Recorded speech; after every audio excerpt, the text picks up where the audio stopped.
আসসালামু আলাইকুম বন্ধুরা, কি অবস্থা সবার? আশা করি সবাই ভালো আছেন। আল্লাহর অশেষ রহমতে আমি অনেক ভালো আছি। চলেন একটু ঘুরে আসি, মেট্রো রেলে চড়ে আসি, অনুভব করে আসি মেট্রো রেলের অনুভূতি। মেট্রো রেলে চড়লে কিরকম অনুভূতি হয় চলেন দেখে আসি। ট্রেনে কিন্তু অনেকবার চড়েছি কিন্তু মেট্রো রেলে একবারও চড়িনি। জীবনের প্রথম মেট্রো রেলে চড়বো, তাই আমি একটা ছোট্ট ভিডিও ক্লিপ তৈরি করলাম। এই ছোট্ট ভিডিওতে দেখানোর চেষ্টা করব আমি মেট্রো রেলে চড়ে কি করেছি এবং মেট্রো রেলে চড়তে হলে কি করতে হয়। আমরা যে জায়গায় কাজ করি সেখান থেকে সামান্য কিছু দূর হেঁটে গেলেই মেট্রো রেলে চড়তে পারবো। তাই আমরা হেঁটেই রওনা দিলাম। হাঁটতে আমরা অনেকটা পথ চলে এসেছি। আর কিছুক্ষণ হাঁটলেই আমরা আমাদের গন্তব্যস্থলে পৌঁছাতে পারবো। আমরা কিন্তু ইতিমধ্যে মেট্রো রেলের নিচে চলে আসছি। আর মেট্রো রেলে ওঠার জন্য প্রথমে টিকিট কাটতে হবে, আর টিকিট কাটার জন্য উপরে যেতে হবে। উপরে যাওয়ার জন্য লিফট ব্যবহার করা হয়। আমরা সকলেই এক করে লিফটে চড়লাম এবং লিফটে চড়ে আমরা উপরে ওঠার জন্য রওনা দিলাম। আসলে আমি কিন্তু জীবনের প্রথম এই লিফটে উঠলাম। আমি কোনোদিনও লিফটে উঠি নাই, তাই আমি ক্যামেরাটা কখনোই বন্ধ করতেছিলাম না, ভিডিও করে যাচ্ছিলাম আপনাদেরকে দেখানোর জন্য। লিফটে চড়ে আমি অনেকক্ষণ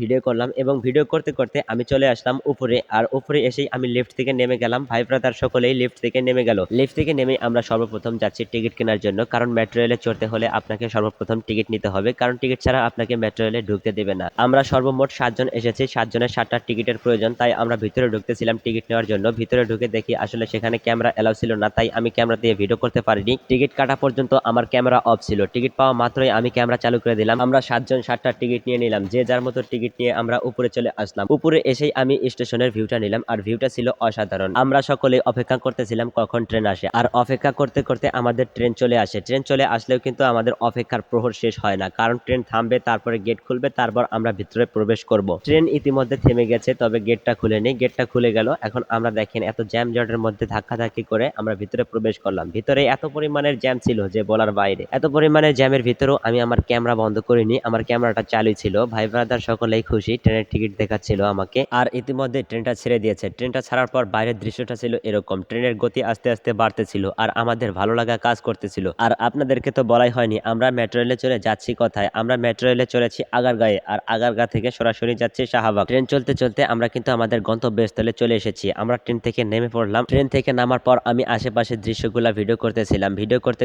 ট্রেনটা আমাদেরকে নামিয়ে দিয়ে চলে গেল। প্রথমবার মেট্রো রেলে চড়ে আসলেই আমার অনেক ভালো লাগতেছিল এবং অনেক ভালো লাগা কাজ করতেছিল। এখন আমরা যে জায়গায় যাব সেটা হচ্ছে শাহবাগ। শাহবাগ যেয়ে কিছুক্ষণ ঘোরাঘুরি করব এবং আমরা আবার একই রাস্তায় চলে আসব। মানে এই মেট্রো রেল দিয়ে আমরা আবার আমাদের গন্তব্যস্থলে পৌঁছে যাব। শাহবাগে যাওয়ার জন্য সর্বপ্রথম আমাদেরকে এই স্টেশন ত্যাগ করতে হবে, আর এই স্টেশন ত্যাগ করার জন্য আমাদেরকে নিচে নামতে হবে। আমরা এই একই লিফট দিয়ে আবারও নিচে নেমে আসলাম এবং হাঁটতে চলে আসলাম শাহবাগে। শাহবাগে আসা পর্যন্ত আমি কোনো প্রকার ভিডিও বানাইনি, কারণ ভিডিও বানাইলে আমার ব্লগটা অনেক বড় হয়ে যাবে, আর এত বড় ব্লগ আমি আপনাদেরকে দেখাতে পারবো না। শাহবাগে এসে আমরা অনেকক্ষণ ঘোরাঘুরি করলাম, চারপাশ ভালো করে দেখলাম। কিছুক্ষণ ঘোরাঘুরি করার পর আমি যেটা বুঝলাম, এখানে যদি আমি সারাদিন ঘোরাঘুরি করি এবং সারাদিন ভিডিও তৈরি করি, আমার ভিডিও করা শেষ হবে না, তবে জায়গা দেখার বাকি রয়ে যাবে। তাই আমি অতটাও ভিডিও করিনি, যতটুকু পেরেছি ভিডিও করেছি। আসলে এখানকার জায়গাটা কিন্তু অসাধারণ একটা জায়গা। এখানে যত পরিমাণ লোকজন এসেছে দেখতে আসলে অনেক ভালো লাগতেছিল। ক্যামেরার মধ্যে আমি যতটুকু পেরেছি আপনাদেরকে দেখানোর চেষ্টা করেছি। ভাই ব্রাদার সকলে মিলে একসাথে এসেছিলাম, ঘোরাঘুরি করলাম, মজা মাস্তি করলাম, অনেক আনন্দ ফুর্তি করলাম। আসলে দিনটা অনেক ভালো কাটলো। মেট্রো রেলে চড়ার শখ ছিল, মেট্রো রেলে চড়লাম, শাহবাগে এসে ঘোরাঘুরি করলাম। এখন কিন্তু সন্ধ্যা হয়ে গেছে, তাই আমাদেরকে ফিরতে হবে আমাদের কর্মস্থলে। তো ভিডিওতে বেশি কিছু দেখাতে পারলাম না, যতটুকু পেরেছি দেখানোর চেষ্টা করেছি। যদি ভিডিওতে কোনো ভুল ত্রুটি হয়ে থাকে ক্ষমার দৃষ্টিতে দেখবেন, আমার জন্য দোয়া করবেন। আপনারাও ভালো থাকবেন, সুস্থ থাকবেন। আল্লাহ হাফেজ।